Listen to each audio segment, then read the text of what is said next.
이 새벽을 주님과 2부 돌아왔습니다. 이 시간에는 부림장로교회 이윤혁 목사님께서 고린도전서 15장 1절에서 11절까지의 말씀을 본문으로 복음은 신화가 아니라 실화입니다 라는 제목의 하나님의 말씀 전해주시겠습니다. 많은 은혜 되시기 바랍니다. 정말로 고난 가운데 하나님께 감사와 찬양으로 나아갈 수 있는 것 참 많은 은혜를 받았습니다 라고 말씀하셨어요. 제가 생각을 했습니다. 이제는 시편을 끝내도 되겠구나. 시편을 통해서 메시지가 잘 전달되었구나. 이제 9월 첫째 주가 시작이 되었습니다. 그래서 9월과 10월 이 2달 동안은 우리가 복음에 대해서 같이 말씀을 나누고 하나님의 은혜를 우리가 누렸으면 좋겠습니다. 복음은요, 그리스도인들이 아주 많이 들은 내용입니다. 그죠? 그리고 잘 알고 있는 내용이에요. 그런데 그렇기 때문에 오히려 우리가 그 복음의 그 가치를 모를 수가 있습니다. 너무 흔하다고 생각했기 때문에, 너무 잘 안다고 우리가 여기기 때문이. 그래서 저는 우리 이 2달 동안에 정말 하나님이 우리에게 주신 그 복음이 얼마나 귀한 것인지, 그것이 우리에게 어떤 의미가 있는지, 정말 복음을 통해서 하나님께서 우리에게 베풀어 주신 은혜가 얼마나 크고 놀라운 건지를 우리가 다시 발견할 수 있게 되길 간절히 바랍니다. 여러분, 오늘 본문 말씀에 제목이 있습니다. 뭐죠? 다 함께 우리 읽어보실까요? 복음은 신화가 아니라 실화입니다. 같이 따라해 주시겠어요? 복음은 신화가 아니라 실화입니다. 감사합니다. 제가 이렇게 이 말씀을 반복하는 이유는요, 처음에 제가 이제 말씀을 전하면 그때는 열심히 들으시는데 며칠이 지나면 설교가 무슨 내용인지 까먹으신 분들이 계시더라고요. 그죠? 그거 좀 괜찮아요. 저도 그럴 수 있으니까. 그런데 설교가 끝나고 나서 본문이 어떤 내용인지, 어떤 본문이었는지도 까먹는 분이 계세요. 그것도 괜찮습니다. 그런데 적어도 설교를 했는데 설교의 제목이 뭔지는 우리가 좀 기억을 했으면 좋겠어요. 왜냐하면 설교의 제목 안에는 그 설교의 가장 중심적인 내용이 압축되어 있기 때문입니다. 그 제목만 기억해도 설교가 기억이 날 수 있습니다. 여러분, 예화는 잘 기억하시죠? 좋습니다. 근데 적어도 설교 제목만은 좀 우리가 같이 기억을 했으면 좋겠습니다. 다시 한번 우리 반복해 주시겠어요? 복음은 신화가 아니라 실화입니다. 복음은 신화가 아니라 뭐라고요? 실화입니다. 감사합니다. 우리 이 제목만큼은 기억할 수 있었으면 좋겠습니다. 그리스 신화에 보면 디오니소스라는 그런 신에 대한 이야기가 나옵니다. 디오니소스는요, 다른 말로 바카스라고도 얘기해요. 여러분, 바카스 많이 들어보셨죠? 그 바카스입니다. 바로 술의 신이에요. 근데 이 디오니소스는 원래 하늘의 신인 제우스와 그 테베의 그 왕녀인 셀레네라는 그러한 여인하고 같이 결혼을 해서, 아니죠, 결혼도 안 한 거죠. 같이 그 밤을 지내서 낳은 아들이 바로, 그러니까 신과 그리고 인간이 합쳐져서 낳은 아들이 바로 디오니소스입니다. 그런데 여기까지는 좋은데요, 실은요, 제우스에게는 아내가 있었습니다. 그 아내가 헤라예요. 그런데 이 헤라가 이 사실을 알게 됩니다. 어떻게 된 거죠? 자기의 남편이 다른 여자를 만나서 사랑을 했을 뿐만 아니라 애까지 베게 한 거예요. 가만히 있을까요? 아니죠. 그럴 수가 없죠. 그래서 이 여자를 찾아갑니다. 디오니소스의 어머니를 찾아가서 어떻게 하면 제우스 손에 의해서 이 여자가 죽게 만들까 계략을 짭니다. 그래서 어떻게 하냐면 자기가 그러니까 나이 든 할머니의 모습을 하고 그 여자를 찾아가요. 그리고 얘기합니다. 당신이 만나서 사랑한 사람이 제우스 신이라며요. 그래서 제우스 신의 아기까지 가졌다며요. 근데요, 요즘 사기꾼들이 굉장히 많습니다. 그 사람이 자기가 제우스 신이라고 얘기했지만 정말 제우스 신인지 아닌지 어떻게 알 수 있습니까? 그래서 한번 확인을 해보세요 라고 이렇게 얘기를 했어요. 그러니까 이 여자가 이 말을 듣고 나니까 그럴듯한 거죠. 내가 제우스 신을 만나서 사랑을 했는데 실은 이 신이 아니고 사람이 아닐까라는 생각하게 됐습니다. 그래서 제우스가 마침 그와 또 좋은 시간을 보내기 위해서 찾아왔어요. 그랬더니 이 여자가 제우스 신에게 얘기하는 겁니다. 내가 당신에게 딱 한 가지 부탁이 있습니다. 그 부탁 좀 들어주세요.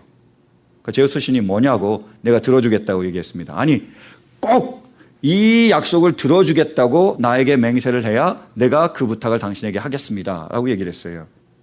그러니까 그가 스틱스라는 그 죽음의 강을 놓고 거기에다가 맹세를 합니다. 내가 당신이 부탁하는 그 부탁을 꼭 들어주겠다고요. 이 여자가 이렇게 부탁을 합니다. 당신이 정말 제우스 신이라면 당신의 그 신의 모든 모습을 나에게 보여주세요 라고 얘기를 했습니다. 큰일입니다. 왜요? 제우스는 신입니다. 그 신의 모습을 그 인간이 보게 되면 어떻죠? 직접적으로 죽습니다. 그래도 어떻게 해요? 맹세를 했습니다. 그래서 제우스 신이 자기의 인간의 모습을 벗어던지고 신의 모습을 보였습니다. 불타는 모습을 보였어요. 그것을 보고 그 여자는 불에 타 죽고 맙니다. 근데 그 안에 아기가 있었죠. 디오니소스가. 그래서 그 아기를 배에서 꺼냅니다. 그리고 자기의 허벅지에다가 집어넣어요. 그래서 5개월 동안 그 허벅지에서 키웁니다. 그리고 태어나고 나니까 그 아름다운 신인 니산이라는 그 신에 있는 요종들에게 맡겨요. 혹시 또 아내 헬레가 그것을 알고 또 죽일까봐 맡겨버려요. 그래서 태어난 그 신이 바로 디오니소스예요. 그런데 디오니소스에게는 이런 또 신화가 있습니다. 부활의 신화예요. 포도나무가 가을이 되면 가지치기를 하고 껍질이 다 벗겨져서 죽는 것처럼 디오니소스도 가을이 되면 죽습니다. 비참하게 죽고 그 다음에 봄이 되면 다시 살아나는 것처럼 다시 살아나요. 매년 죽었다가 살아나고 죽었다가 살아납니다. 그것이 디오니소스에 관한 부활 이야기예요. 그래서 우리가 그것을 신화라고 얘기하죠. 디오니소스 신화. 성경으로 돌아가 볼까요? 예수님은 하나님의 아들이셨습니다. 하나님과 그러나 동등됨, 자기가 동등하게 대우받는 것을 여기지 않으시고요. 종의 형체, 다시 말해서 사람의 몸을 빌어서 이 땅에 오셨습니다. 그리고 우리 죄를 위하여 십자가에 달려 돌아가셨습니다. 죽은 지 3일 만에 다시 살아나셨습니다. 예수님이 부활하셨습니다. 믿으십니까? 그런데요, 왜 디오니소스도 신의 이야기고 예수님도 신의 이야기 같고 디오니소스도 부활을 하고 예수님도 부활했다고 얘기하는데 왜 디오니소스의 이야기는 신화고 예수님의 그 부활의 이야기는 실화가 될까요? 실화가 되기 위해서는 이런 전제 조건이 필요합니다. 첫 번째가 뭐냐면요, 실화가 되려면 실제성이 있어야 돼요. 리얼리티가 있어야 됩니다. 다시 말해서 사실이어야 된다는 거예요. 검증이 돼야 그것이 실화가 될 수 있습니다. 여러분, 복음의 내용이 뭐죠? 한번 보실까요? 본문 3절 4절이요. 우리에게 전해진 복음의 내용. 나도 전해받은 중요한 것을 여러분에게 전해드렸습니다. 그것은 곧 그리스도께서 성경대로 우리 죄를 위하여 죽으셨다는 것과 무덤에 묻히셨다는 것과 성경대로 사흘날에 살아나셨던 것과 아멘. 이것이 복음의 내용입니다. 뭐요? 예수님께서 죽으셨고 사흘 만에 살아나셨다. 부활이 바로 복음의 내용입니다. 근데 바울 사도는 여기서 끝내지 않고요, 계속해서 말을 이어가고 있습니다. 5절부터 8절까지 보실까요? 게바에게 나타나시고 다음에 12제자에게 나타나셨다고 하는 것입니다. 그 후에 그리스도께서는 한 번에 500이 넘는 형제 자매들에게 나타나셨는데 그 가운데 덜어는 세상을 떠났지만 대다수는 지금도 살아 있습니다. 다음에 야고보에게 나타나시고 그 다음에 모든 사도들에게 나타나셨습니다. 그런데 맨 나중에 다리 차지 못하여 난 자와 같은 나에게도 나타나셨습니다. 아멘. 바울 사도가 부활의 내용, 복음의 내용을 전했습니다. 근데 전하고 나서 계속 뭐라고 그러죠? 나타났고 나타났고 나타났고 나타나서 결국 나에게까지 나타나셨다고 얘기하시는 거예요. 예수님이 그 증인들에게 나타나 보이신 것을 계속해서 얘기하고 있습니다. 왜 그랬을까요? 사실이기 때문에요. 예수님이 정말로 부활하셨기 때문에 그게 사실이기 때문에 그것을 사람을 통해서 검증하시는 거예요. 그래서 많은 증인들이 그것을 보고 정말로 예수님이 부활하셨습니다라고 증언하는 겁니다. 예수님의 부활은 검증이 되기 때문에 실화예요. 예수님이 부활하셔서 제자들에게 나타나셨습니다. 근데 마침요, 그때 도마라는 제자가 없었어요. 어딜 갔는지요. 그래서 예수님이 나타내 보이시고 짜잔 보이신 다음에 그 다음에 떠나셨습니다. 그 후에 도마가 다시 제자들에게 돌아왔어요. 그때는 이 제자들이 너무 기뻐하며 부활의 소식을 전합니다.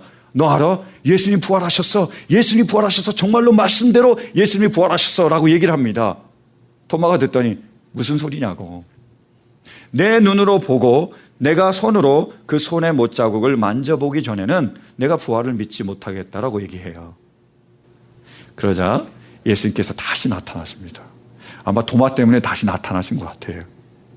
나타나셔서 도마에게 얘기합니다. 내 손에 못자국을 만져보고 내 옆구리에 이 창자국에 네 손을 넣어봐라. 이렇게 말씀하세요. 그때 도마가 고백합니다. 주는 나의 주, 나의 하나님이십니다. 보고 정말로 예수님이 부활했다는 것을 그가 목격하고 정말로 부활하셨다는 것을 믿게 되는 거죠. 예수님이 어떻게 하셨습니까? 나타나셔서 보이셔서 증거하셨습니다. 여러분, 예수님은 부활하셨습니다. 믿으십니까? 왜냐하면 수많은 예수님의 부활을 목격한 사람들이 증거하고 있기 때문입니다. 부활은요, 신화가 아니라 실화입니다.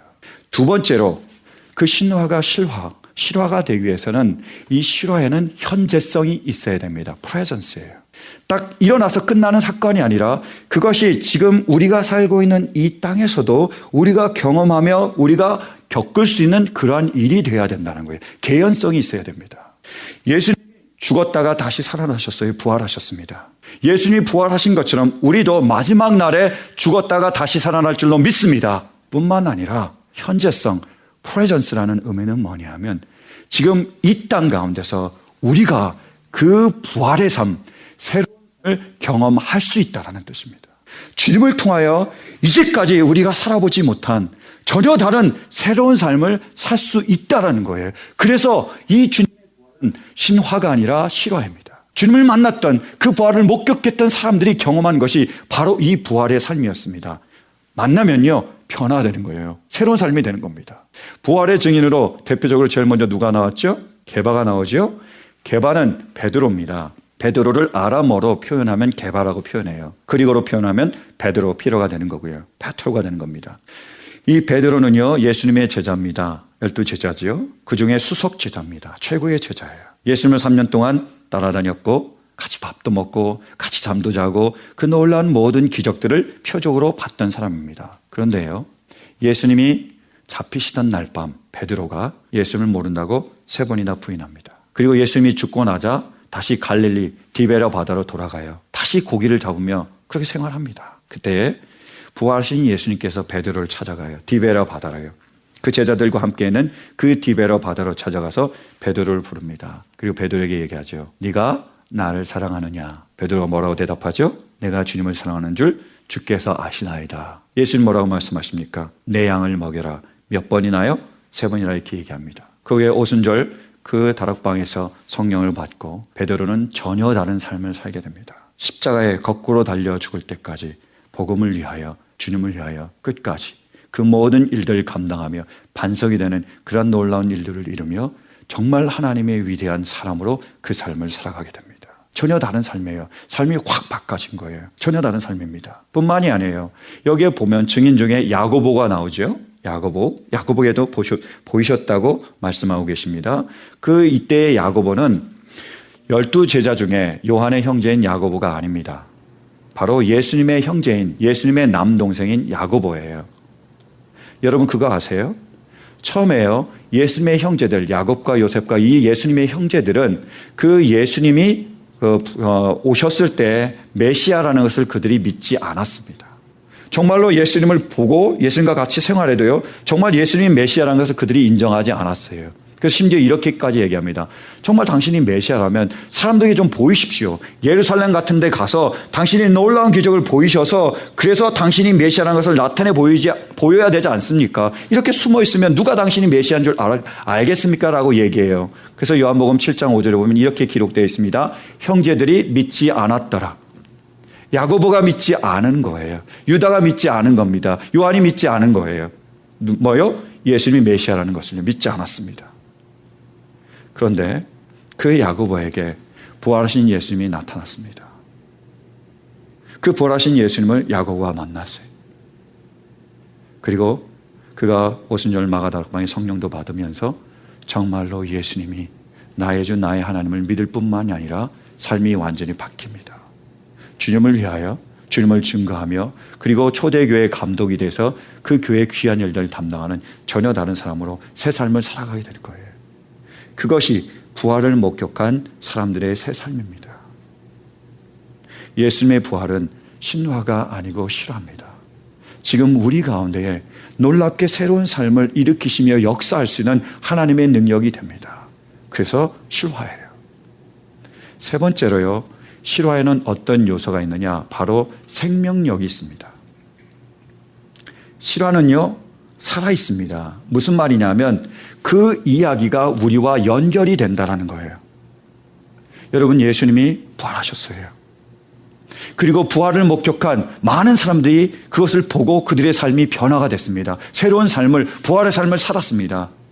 근데 여러분, 예수님이 부활하셨지만, 예수님을 만난 그 모든 사람들이 그 부활의 삶을 살았지만 우리에게 그것이 관련이 없다면요, 부활의 능력이 우리 삶 가운데서 역사하지 않는다면요, 단지 부활의 이야기가 우리의 머리에, 우리의 입에 머물고 있다면요, 그것은요 실화가 아니라 신화일 뿐입니다. 정말로 예수님의 부활이 실화가 되기 위해서는 이 부활이 나의 이야기가 되어야 됩니다. 그것이 바로 바울 사도의 고백이었습니다. 한번 말씀 보실까요? 우리 본문 8절부터 10절. 본문 8절부터 10절까지 바울의 고백이에요. 자, 케바도 보고 오베경 형제도 보고 야고보도 보고 많은 사도들이 보았습니다. 그리고 나서 계속 있습니다. 그런데 맨 나중에 다리 차지 못하여 난 자와 같은 나에게도 나타나셨습니다. 나는 사도들 가운데서 가장 작은 사도입니다. 나는 사도라고 불릴 만한 자격도 없습니다. 그것은 내가 하나님의 교회를 박해했기 때문입니다. 10절까지요. 계속이요. 그러나 나는 하나님의 은혜로 오늘의 내가 되었습니다. 나에게 베풀어 주신 하나님의 은혜는 헛되지 않았습니다. 나는 사도들 가운데 어느 누구보다도 더 열심히 일하였습니다. 그러나 이렇게 한 것은 내가 아니라 나와 함께 하신 하나님의 은혜입니다. 아멘. 지금 바울 사도가 뭐라고 얘기하고 있죠? 게바가 보았습니다. 야고보가 보았습니다. 다른 사도들이 보았습니다. 그들의 삶이 변화가 됐습니다. 그래서 그들이 부활의 삶을 살았습니다. 뿐만 아니라 내가 보았습니다. 내가 만났습니다. 그래서 나의 삶이 변화가 되었습니다. 나의 이야기입니다. 그래서 예수님의 부활은 신화가 아니라 실화입니다. 이렇게 얘기하고 있습니다. 그것이 생명력입니다. 그것이 커넥션이에요. 여러분, 그러므로 예수님의 부활이 신화가 아니라 실화가 되기 위해서는 반드시 우리가 예수님의 부활을 믿을 뿐만이 아니라 그 부활을 살아나가야 됩니다. 여러분, 예수님께서 3년 만에 다시 살아나셨음을 믿으십니까?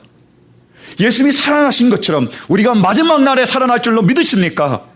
뿐만 아니라 지금 우리가 살고 있는 이 땅 가운데서, 우리의 삶 가운데서 우리의 삶이 새롭게 변화될 줄로 믿으십니까? 믿을 뿐만이 아니라 그 믿음을 가지고 우리가 정말로 새롭게 살아갈 때에 그때의 신화는 실화가 되는 것입니다. 그래서 C.S. 루이스는요, 영광의 무게에서 아주 잘 이 사건을 표현해 주고 있습니다. 그는 이렇게 말해요. 기독교가 신화에 불과하다면 저는 제일 안 좋아하는 신화를 믿고 있는 셈입니다. 저는 그보다는 그리스 신화가 좋고 아일랜드 신화가 더 좋으며 북유럽 신화가 제일 좋습니다. 이 교회 이방인들의 이야기들은 모두 누군가가 죽었다가 다시 살아나는 내용인데 그 일은 매년 벌어지거나 언제 어디서 벌어지는지 아무도 모르기도 합니다. 기독교의 이야기는 역사적 인물에 관한 이야기입니다. 그는 이름이 알려진 로마의 총독 치하에서 처형을 당했고 그 시기를 상당히 정확하게 밝힐 수 있습니다. 그가 세운 종교가 오늘날까지 이어져 오고 있습니다. 이것은 거짓과 참의 차이점이 아닙니다. 한쪽에는 실제 사건이 있고 다른 쪽에서는 그 사건에 대한 희미한 꿈 내지 예언이 있습니다. 그러나 마침내 신약 성경에 이르면 역사가 지배적인 위치를 차지하고 진리가 몸을 입습니다. 여기서 몸을 입는다는 말은 단순한 비유가 아닙니다. 하나님이 사람이 되셨다는 존재론적 사실이 신화가 사실이 되었다는 인간 지식의 관점에서 나온 진술과 유사하다는 것은 우연이 아닙니다. 모든 것의 본질적인 의미가 신화의 하늘에서 역사의 땅으로 내려왔습니다. 이렇게 설명하는 거예요. 신화가 실화가 되려면 어떻게 해야 되느냐? 하나님께서 하늘에서 우리에게 복음을 주셨습니다.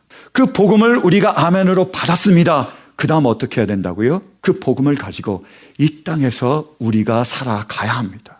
이 땅에서 우리가 부활의 삶을 살 때에, 새로운 삶을 살아갈 때에 예수님의 부활은 신화가 아니라 실화가 되는 것입니다. 저는 우리 모두에게 이런 은혜가 있었기를 간절히 축원합니다. 우리 주변에요, 지금도 수많은 사람들이 부활을 신화가 아니라 실화로 살고 있는 사람들이 있습니다. 제가 알고 있는 어떤 성도님이 계세요.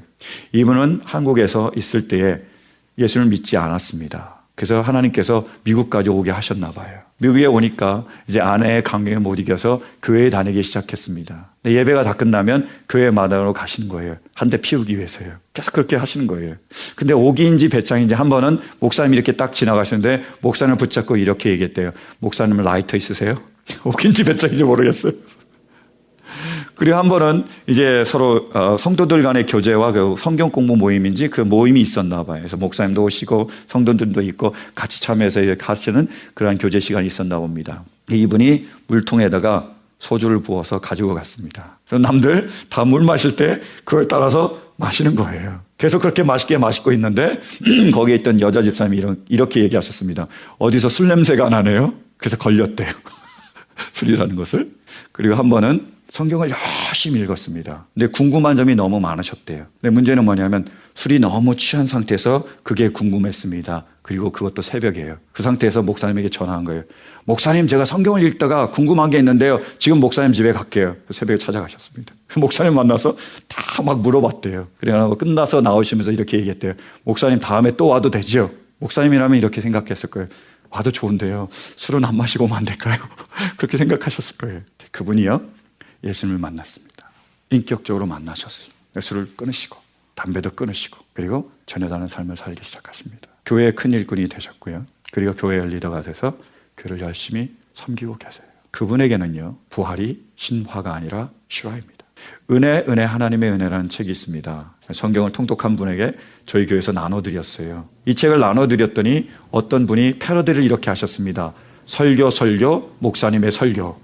왜 그러느냐, 거기에 있는 예화를 제가 많이 나눴거든요. 그러니까 목사님 설교를 듣는 게 여기 다 있는 거예요. 그래서 목사님 이거 설교 목사님의 설교인데 이렇게 얘기를 하셨대요. 그럼에도 불구하고 그 책에는 여전히 많은 예화가 있습니다. 일화가 있어요. 너무 좋은 일화가요. 그 책에 보면 저드라는 그러한 목사님이 나오세요. 근데 이 목사님은요, 원래 마약 중독자셨습니다. 그리고 그것 때문에 홈리스 생활을 하고 감옥에도 갔다 오신 거예요. 그러다가 이분이 예수님을 인격적으로 만나서 완전히 새 사람이 되었습니다. 그리고 목사님까지 되셨어요. 그리고 자기가 받은 은혜를 생각해서 라스베가스에다가 센트럴 크리스천 철치라는 교회를 세우셨어요.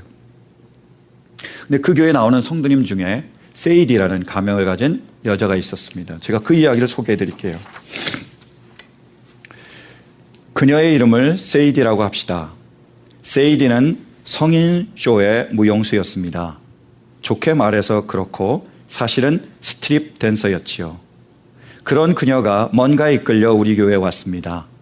밤새도록 춤추다가 일요일 새벽에 일이 끝나면 일부 예배에 오곤 했습니다.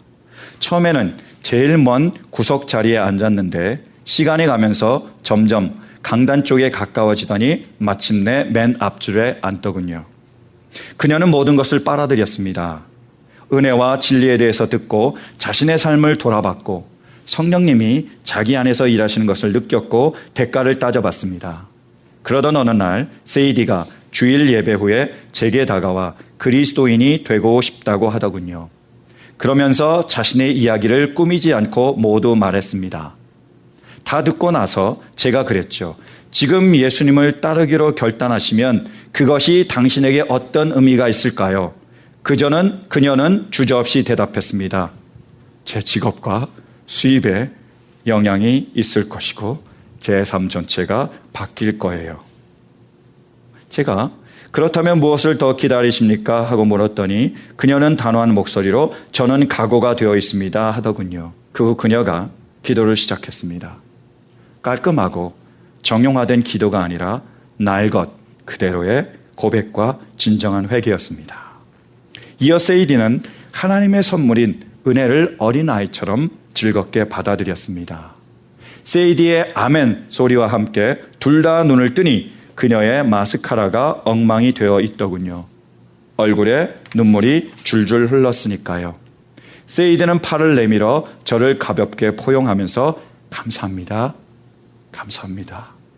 감사합니다. 그 말뿐이었습니다. 여러분, 예수님은 부활하셨습니다. 그리고 그 부활을 목격한 수많은 부활의 증인들이 그 부활의 삶을 경험했습니다. 그들이 예수님을 만났을 뿐만 아니라 예수님을 인하여 그들의 삶이 바뀌었습니다. 새로운 삶을 살았어요. 그러나 여러분, 예수님이 부활하셨다고 하더라도, 예수님을 만난 그 사람들이 변화받고 그들이 새로운 삶을 살았다고 하더라도 우리가 그것을 받고 우리가 새로운 삶을 살지 못한다면 그것은 실화가 아니라 신화일 뿐입니다. 예수님의 부활이 정말로 우리 가운데 실화가 되기 위해서는 우리가 그것을 아멘으로 받을 뿐만 아니라 이제 예수님을 주로 모시며 그분과 함께 살아가야 됩니다. 그때 우리 가운데 새로운 삶이 시작이 될 줄로 믿습니다. 우리의 삶이 변화가 될 줄로 믿습니다. 우리의 자녀가, 우리의 남편과 아내가 나의 변화된 모습을 보게 될 줄로 믿습니다. 그들도 영향을 받아 변화될 줄로 믿습니다. 나를 통하여 부활의 그 메시지가 전달될 뿐만이 아니라 우리를 통하여 부활된 삶이 증거되며 드러나게 될 줄로 믿습니다. 사랑하는 성도 여러분, 부활을 우리가 믿을 뿐만이 아니라 부활의 삶, 새로운 삶을 살아갈 때 그 부활은 우리에게 실화가 되는 것입니다. 사랑하는 성도 여러분, 지금 여러분께 묻습니다. 예수님의 부활은 우리에게 신화입니까? 실화입니까? 여러분, 예수님의 부활은 우리에게 신화입니까? 실화입니까? 우리 모두에게 그 진리가 실화가 될 수 있게 되기를 간절히 바랍니다. 그런데요, 바울은 또한 이런 고백을 합니다. 제가요, 예수님, 부활하신 예수님을 만났습니다. 그분을 만나서요, 제가요, 변화됐습니다. 이제까지는 교회의 박해자였지만 이제는 교회의 수호자가 되었습니다. 이제는 주님을 미워하며 주님을 방해하며 살았지만 이제는 주님만을 위해서 살아가는 사람이 되었습니다. 그런데 이것이 얼마나 기쁜지 모르겠습니다. 얼마나 행복한지 모르겠습니다. 얼마나 평안한지 모르겠습니다. 저는요, 이제 왜 살아야 되는지를 압니다. 어디로 가야 될지를 알아요. 저에게 영원한 하나님의 나라가 있고 제가 거기에서 큰 상급을 받을 줄로 믿습니다. 예수님의 부활은 신화가 아니라 실화입니다. 그러나 이 모든 것이 하나님의 은혜입니다. 아멘. 그것이 바울 사도의 고백입니다. 사랑하는 성도 여러분, 우리 모두에게 이러한 하나님의 은혜가 있을 수 있게 되길 간절히 바랍니다. 그래서 부활의 삶을, 주님과 함께 새로운 삶을 살아갈 수 있게 되기를 간절히 축원합니다. 지금까지 라크라 센터에 위치한 부림장로교회 윤혁 목사님께서 하나님의 말씀 전해주셨습니다. 부림장로교회는 주님을 따르는 균형 있고 건강한 교회가 되기를 소망하며 고통받고 신음하는 사람들을 하나님께 인도하는 교회가 되기를 원합니다. 이 시간 방송을 들으시고 신앙에 도움받기를 원하시는 분은 전화 818-249-3001 818지역 249-3001번으로 문의하시거나 3561 푸틸 블러바드 라크라 센터에 있는 부림장로교회로 찾아오시기 바랍니다. 안녕하세요. 시니어 전문 플래너 폴선입니다. 메디케어 파트 A와 B를 받았거나 메디케어와 메디카를 갖고 계신 분들은 메디케어 어드밴테이지 플랜으로 처방약 보험, 보조보험에 가입할 필요 없이 치과, 침술, 안경 등의 혜택을 받을 수 있습니다. 수호천사보험 시니어 전문보험 라이센스 에이전트 폴선 213-503-6897 213-503-6897 상담은 주 7일 오전 8시부터 오후 8시까지. 시민권 신청, 부모님, 배우자, 자녀 영주권 신청, 취업이민, 종교이민, 학생비자, 신분 변경, 추방유예, 결혼, 공증. 인생이 달린 이 모든 일 어디에 맡겨야 할까요? 한인타운 연장자 센터의 모치기관인 주는사랑채 이민법률센터에 맡기세요. 21년 이민법 경력의 박창영 이민국 공인변호인이 성심을 다해 도와드립니다. 올림픽과 윌튼 323-735-7888 323-735-7888.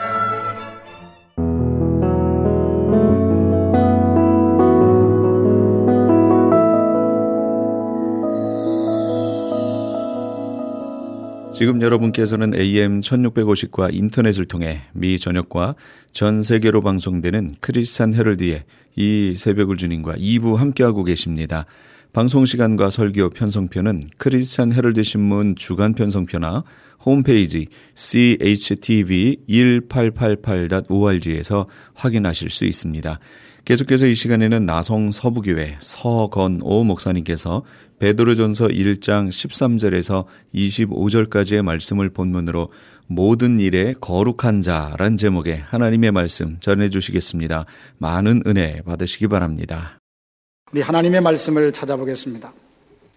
베드로전서 1장 13절에서 25절까지의 말씀을 보겠습니다. 잠언의 말씀에 보면 경우에 합당한 말이 은쟁반 위에 금사과와 같다라는 표현이 있습니다. 어쩌면 지금 야외에 피크닉을 준비해 놓고 어떻게 설교 주제가 거룩입니까? 이렇게 의아해 하시는 분이 계실지 모르겠습니다. 아마 이 시대와 분위기에 맞지 않다고 생각할지 모르겠는데요. 청교도 신학자인 존 라일은 이렇게 말을 했습니다. 사람이 거룩하지 않아도 될 순간은 단 하루도 없다. 사람이 거룩하지 않아도 되는 상황이나 사람이나 직분은 없다라고 단정적으로 말을 했습니다. 기독교 철학자 프란시스 쉐퍼는 유명한 말을 했습니다. 그는 암투병으로 고생하는 중에 캠퍼스에 가서 젊은이들에게 복음을 전했던 사람입니다. 그가 자기에게 이제 마지막 죽음이 임박했음을 알고 젊은이들에게 했던 중요한 말이 있습니다. 인생의 목표를 개인의 행복에 두지 말고 인생의 목표를 거룩함에 두어야 된다. 이 말을 그렇게 강조했어요. 그는 미국의 타락과 영적인 이 부패함을 바라보면서 그 원인이 개인 인간의 행복을 거룩함보다 훨씬 더 우선에 두었기 때문에 바로 이 시대가 타락했다라고 진단을 했습니다. 그렇습니다. 거룩할 때 인간의 행복이 오는 것이지 행복하다 해서 무조건 거룩이 따라오는 것은 아닙니다. 오늘 15절 말씀에 보면 하나님께서 베드로를 통해 우리에게 이런 말씀하십니다. 오직 너희를 부르신 거룩한 이처럼 너희도 모든 행실에 거룩한 자가 되라. 모든 행실에 거룩한 자가 되라 라고 말씀을 하셨습니다. 우리는 2주 전에 베드로전서 1장 말씀을 통해서 아버지 하나님의 미리 아심을 따라 예수 그리스도의 핏부림을 받아 성령의 거룩해 하심으로 우리는 구원받은 사람이다. 그 흩어진 나그네에게 편지를 한다고 했으니 오늘 이 본문은 어쩌면 금방 생각할 때 아니 거룩하게 된 사람 성도들에게 다시 한번 거룩한 자가 되라는 말이 무엇일까라고 질문을 던지게 합니다. 그래서 오늘 말씀을 통해서 참된 거룩은 무엇인지 그리고 거룩한 자가 정말 되라는 이 말씀은 무엇이며 왜 하나님께서는 우리에게 거룩을 요구하시는지를 함께 생각해 보기를 원합니다. 우리가 거룩하기 원합니다. 기도하고 찬양을 합니다. 참된 거룩이란 뭘 말하는 것일까요? 이것을 알기 위하여 진정한 참된 거룩이 아닌 것을 몇 가지를 말한다면 외형적으로 폼을 근사하게 근엄하게 잡는 것이 그 거룩이 결코 아닙니다. 참된 거룩이라는 것은 하나님의 성품 중 하나예요. 하나님이 가지신 성품 중에는 크게 둘로 나뉘어집니다. 우리 인간과 함께 공유할 수 있는 속성이 있고 우리 인간이 도저히 가질 수 없는 하나님만의 성품이 있어요. 영원하심과 어디에 함께 하신 전능하심, 불변하심, 이것은 인간이 공유할 수 없는 하나님만이 갖고 있는 성품이에요. 그렇지만 하나님에게도 있는 성품, 오늘 우리도 담고 우리 안에 심어주신 것이 있는데 거룩함, 진실함과 사랑, 이런 것들은 하나님 안에 있는데 우리가 그것을 부단히 닮아가야 될 성품 중에 하나입니다. 참된 거룩이 무엇이냐라고 말할 때 하나님의 성품입니다. 예수님은 부르심을 받은 우리의 죄를 깨끗하게 해주실 뿐더러 우리 안에 죄를 따라가는 본성을 완전히 지우시고 그 안에 새로운 삶의 어떤 원리를 심어주셨습니다. 성령을 보내사 우리로 하여금 거룩하게 살아가게 하시는 분이 우리 하나님이십니다. 결국 거룩함은 하나님을 닮아가는 것을 말합니다. 하나님의 마음과 일치되는 걸 말해요. 거룩이 온전하게 나가면 나갈수록 하나님이 생각하는 생각을 우리가 갖게 되고, 하나님이 바라보는 것을 바라보게 되고, 하나님 싫어하는 것 나도 싫어하게 되며, 하나님 사랑하는 것 나도 사랑하게 되는 이런 사람으로 변화가 되어집니다.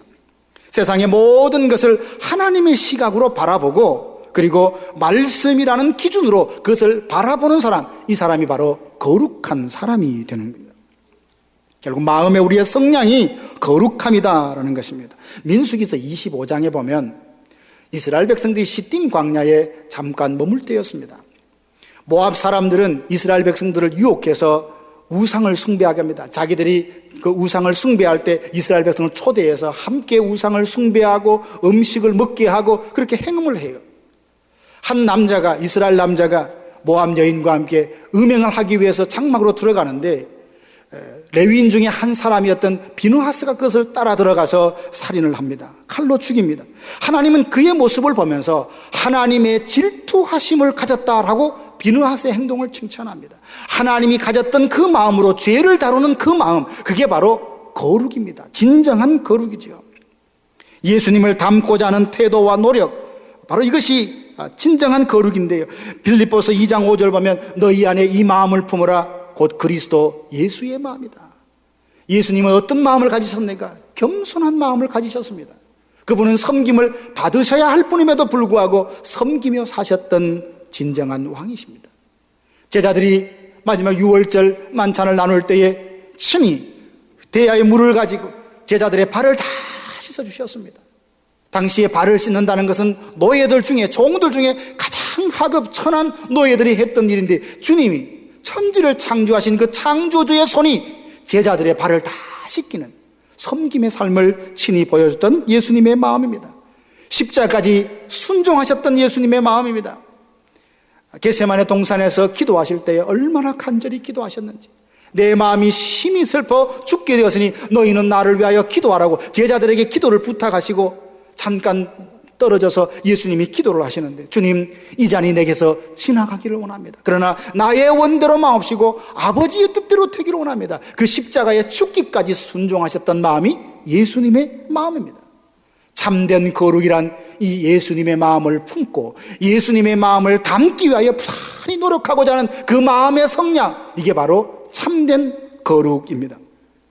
그러면 오늘 성경에 보면 모든 행실에 거룩하게 되라 라고 말씀을 하고 있습니다.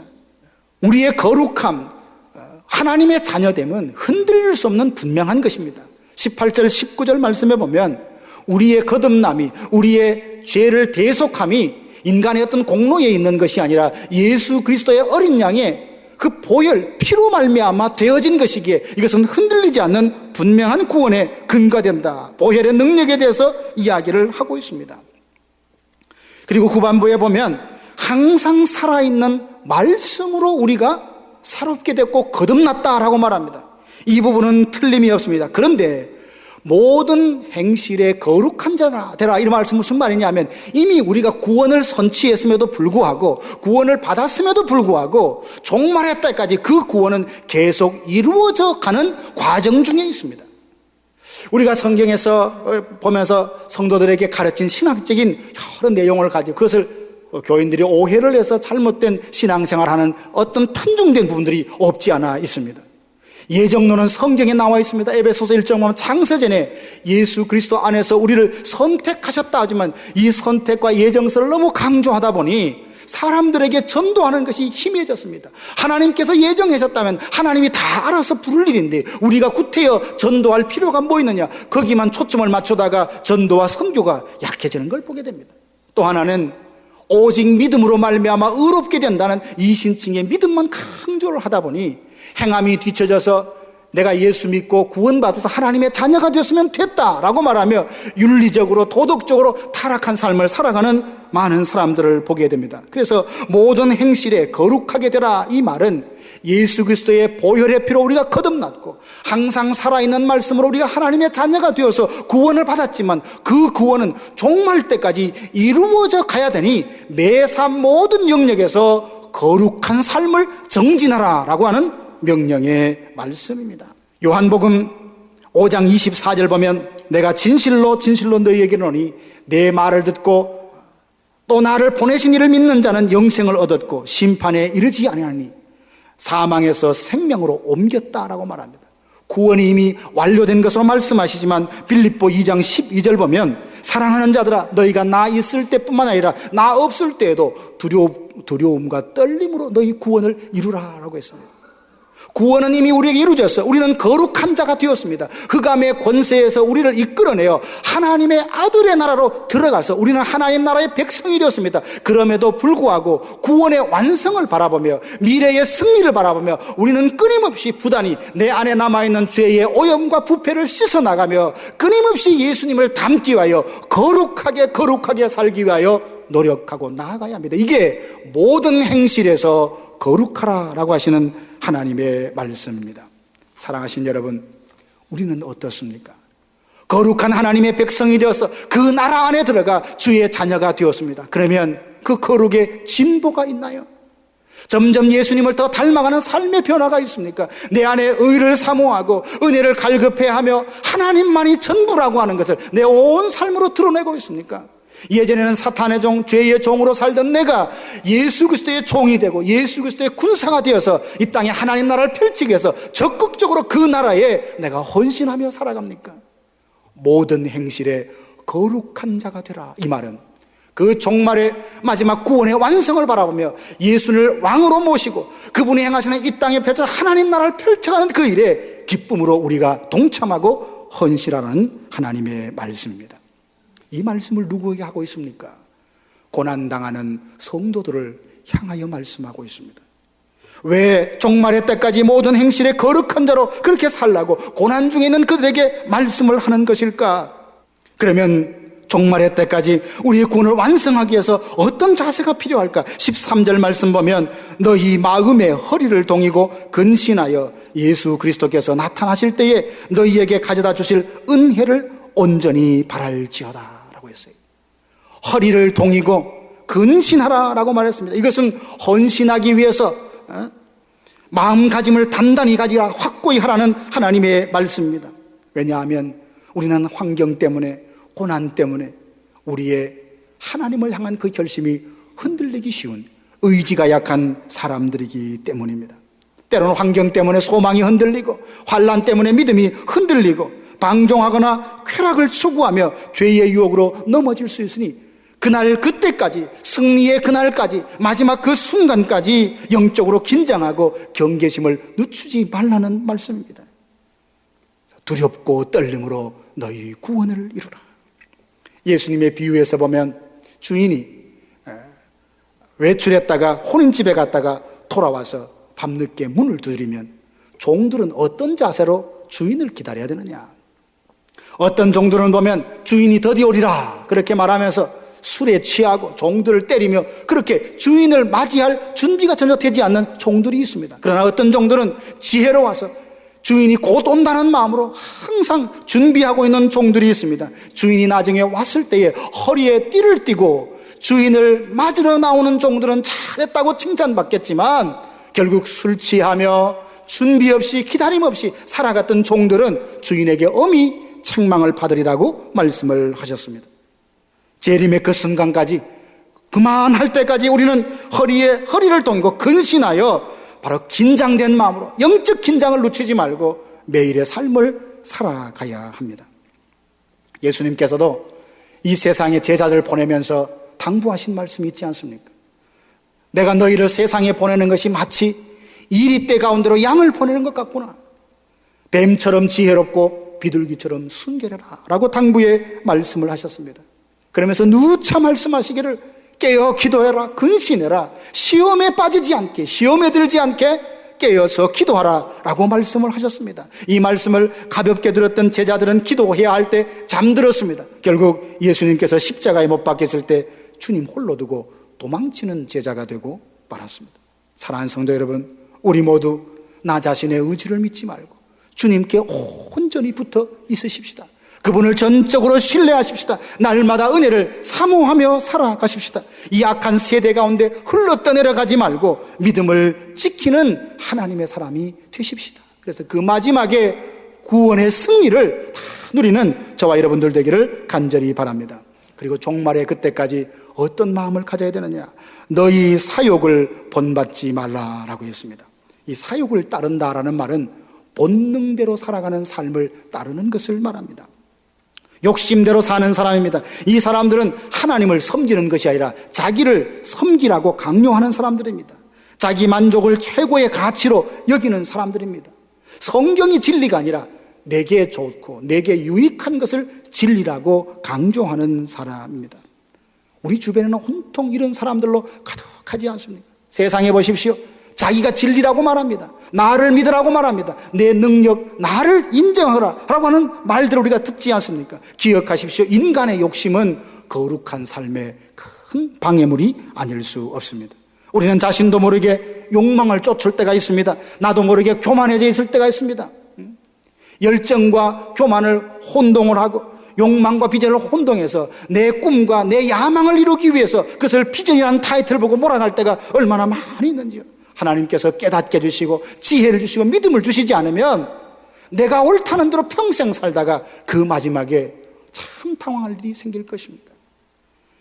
예수님이 천국문에 입성하는 사람들 중에 그런 사람을 봅니다. 주여, 우리가 주의 이름으로 귀신도 쫓아내고 선지자 노릇도 했지 않습니까? 병들도 고치지 않았습니까? 병자들도 고치지 않았습니까? 했을 때 주님이 하신 말씀이 뭡니까? 나는 너희들을 모른다. 불법을 행하는 자들아 떠나가라 라고 말씀하십니다. 이 세상에 얼마나 많은 능력을 행했나 보다 더 중요한 것이 하나님의 뜻을 마음에 품고 그 뜻대로 살아가는 사람일진데, 인간의 욕심을 따라 살아가는 사람을 본받아 그렇게 살아가면 그 끝에 결국 구원이 없다는 것을 성경이 분명히 말합니다. 우리 삶 속에 영원한 본보기로 삼을 분이 누구십니까? 예수 그리스도 있습니다.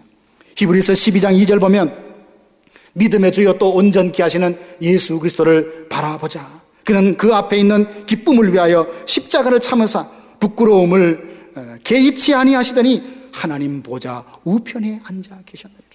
여러분, 이 땅에서 믿음을 지키며 하나님의 영광과 뜻을 위해 살기 위해서 우리가 본보기로 바라보며 주목해야 될 분은 예수 그리스도이십니다. 히브리서에도 얼마 이 베드로 전서와 거의 동일한 상황 가운데 쓰여지는 서신저 중에 하나입니다. 네로의 핍박 가운데 믿음의 배도자들이 많이 나는 그 상황에서 권면했던 서신이 히브리서가 아닙니까? 강조하기를 예수 그리스도를 바라보라, 예수 그리스도를 깊이 묵상하라고 주님께 그 답이 있고 주님을 바라볼 때, 주님을 깊이 생각할 때 고난을 이길 수 있는 힘과 지혜를 얻는다고 강조를 하고 있습니다.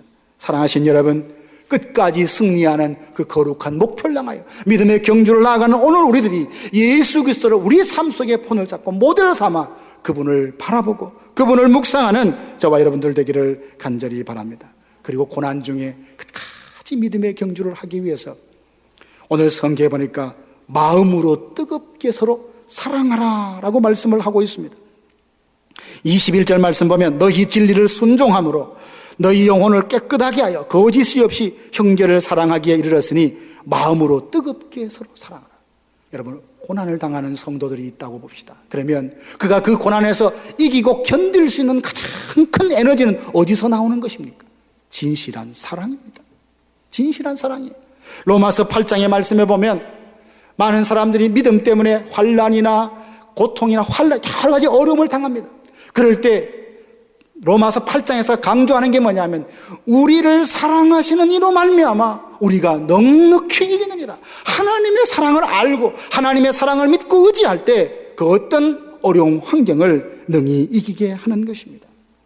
고난 중에 있는 성도들에게 권면하기를 너희가 마음으로 서로 뜨겁게 사랑하라.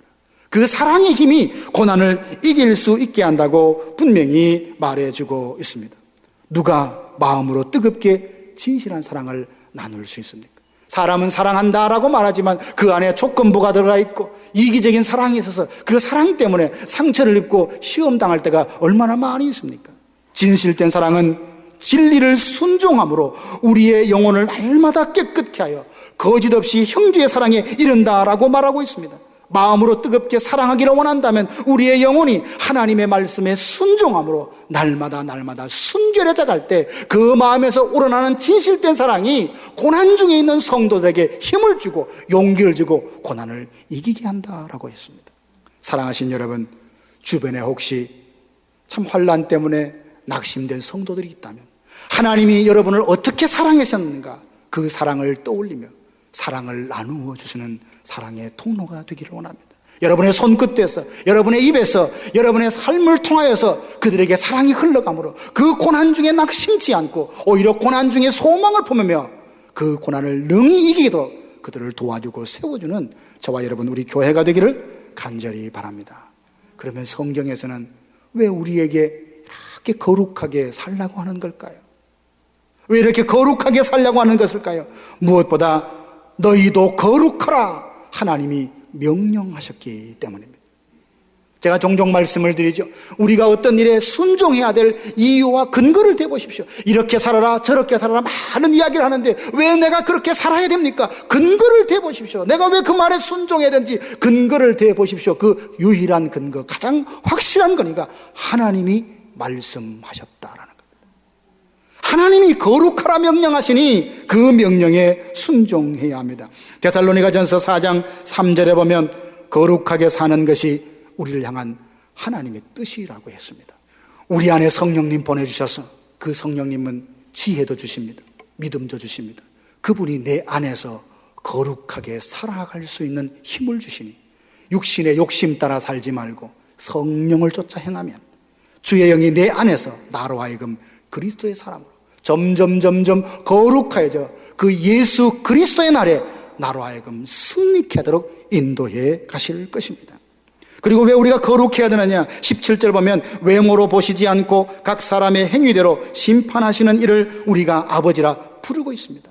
한 번 죽는 것은 사람에게 정해진 것이나 그 후에는 심판이 있습니다. 우리가 행한 일에 하나님 앞에 다 결산할 때가 있으니 이 땅에서 그렇게 거룩하게 살아야 될 이유가 여기에 있는 것입니다. 히브리서 12장 14절 보면 거룩함이 없이는 아무도 주님을 보지 못한다라고 했습니다. 우리가 하나님 앞에 가서 그분과 교제하며 그분을 사랑하며 그분 앞에 있을 때에 하나님으로부터 오는 은혜와 사랑의 힘을 얻어 이 세상을 이길 수 있지 않습니까? 내 힘과 내 의지로 내 지혜로는 세상을 결코 이길 수 없습니다. 죄의 세력을 이길 수 없어요. 그러나 하나님 앞에 엎드려서 그분이 주신 은혜로는 능히 이길 수 있습니다. 그래서 거룩함이 없으면 주님과 교제가 안 돼요. 거룩함이 없으면 하나님을 만날 수 없으니 거룩해라 내가 거룩한 것처럼 너희도 거룩하라 하신 이유는 우리의 거룩할 때, 우리가 온전히 거룩할 때 주님과 친밀한 교제가 이루어지고 그 교제를 통해서 하나님의 생명이 내 안에 들어와 그 생명의 힘으로 내가 죄를 이기고 세상에서 승리할 수 있는 하나님의 사람이 될 수 있기 때문입니다. 요한일서 3장 3절에 보면 주를 향하여 이 소망을 가진 자마다 그의 깨끗하심과 같이 자기를 깨끗하게 하라라고 말씀을 했습니다. 우리가 하나님을 더 가까이 하며 예수 그리스도의 보혈로 이미 거룩하게 쓴 그 거룩을 붙들고 주님을 더 닮기를 사모하는 그 온전한 믿음 가지고 온전한 거룩함을 이루어서 날마다 주님께 나아가 주님과 교제함으로 생명의 은혜를 얻어 그 능력으로 세상에서 승리하는 저와 여러분들 되기를 간절히 바랍니다. 거룩함은 예수 믿는 하나님의 자녀들에게 주님이 주시는 선물입니다. 내가 믿어 거룩하게 되었으나 우리의 구원은 종말 때까지 완성되어 가는 과정 중에 있으니 두렵고 떨림으로 우리의 구원을 이루어가기 위해서 나 스스로 내 인생의 왕은 하나님 한 분뿐이다 라는 걸 믿고 예수 그리스도를 우리 인생의 왕으로 삼고 그 나라에 들어가 그분과 함께 동행하며 내 안에 주신 성령을 쫓아 의지하면 그분이 내게 세상을 이길 힘을 주시고 지혜를 주셔서 우리와 하여금 하나님의 사람으로 살아가게 하실 것입니다. 주와 함께 동행함으로 온전한 거룩함을 이루어서 생명의 열매를 풍성히 맺는 저와 여러분들 되기를 주님의 이름으로 축원합니다. 지금까지 나성 서부교회 서건오 목사님께서 하나님의 말씀 전해주셨습니다. 나성 서부교회는 하나님께 기쁨이 되는 교회라는 비전 아래 영적 생명력이 넘치는 교회, 예수님을 닮아가는 교회, 영적 리더십을 발휘하는 교회를 추구하고 있습니다. 이 시간 방송을 들으시고 신앙에 도움을 받기 원하시는 분들은 323지역 939-7323 323지역 939-7323번으로 문의하시거나 1218 사우스 페어팩스 애비뉴 로스앤젤레스에 위치한 나성 서부교회로 오시기 바랍니다.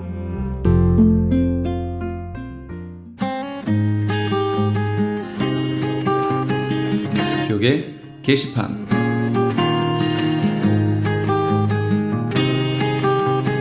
오레곤주의 비버튼에 위치한 포트랜드 영락교회에서 담임 목사를 청빙합니다. 3년 이상 목회 경험이 있으시고 미국 체류 및 취업에 결격 사이가 없으신 분이어야 합니다. 제출 서류 및 보내실 곳은 크리스천 헤럴드 홈페이지 CHTV1888.org에서 확인하시기 바랍니다. 생명의 전화 상담 봉사로 사역하실 분들을 찾습니다. 힘든 이민 생활에 지쳐 슬픔과 외로움 속에 빠져 있는 분들에게 전화로 삶의 희망과 용기를 주실 분들을 모십니다. 생명의 전화에서는 오는 9월 제20기 상담 봉사원 훈련 세미나를 준비했습니다. 고통받는 이웃을 돕는 일에 참여를 원하시는 분들은 오는 9월 13일부터 10월 27일까지 매주 화요일과 목요일 저녁 7시부터 10시까지 진행되는 세미나에 참석하시기 바랍니다. 모집 인원은 선착순 30명이며 약간의 참가비가 있습니다. 자세한 내용은 생명의 전화 213-480-0691, 213-480-0691으로 문의하시기 바랍니다. LA 한인타운에 있는 프레이즈 교회에서 매주 주일 오후 2시와 매주 금요일 오후 7시에 요한계시록 2차 강해가 10월 말까지 진행됩니다. 이방 교회와 대체 신앙으로 인해 가려진 이스라엘과는 어떤 관계가 있는가? 우리가 왜 이스라엘을 알아야 하는가? 이스라엘을 통해 약속하신 하나님의 시간표는 어떻게 되는가 등 말세를 사는 우리들이 지켜보고 준비해야 하는 것들이 무엇이 있는지를 함께 고민하고 나눠보는 시간이 될 것입니다. 요한계시록 강의를 듣기 원하시는 성도님들은 21668 웨스트 피코 블루바드, 피코와 캔무어가 만나는 곳에 있는 프레이즈 교회로 오시거나 전화 213-700-9833으로 문의하시기 바랍니다.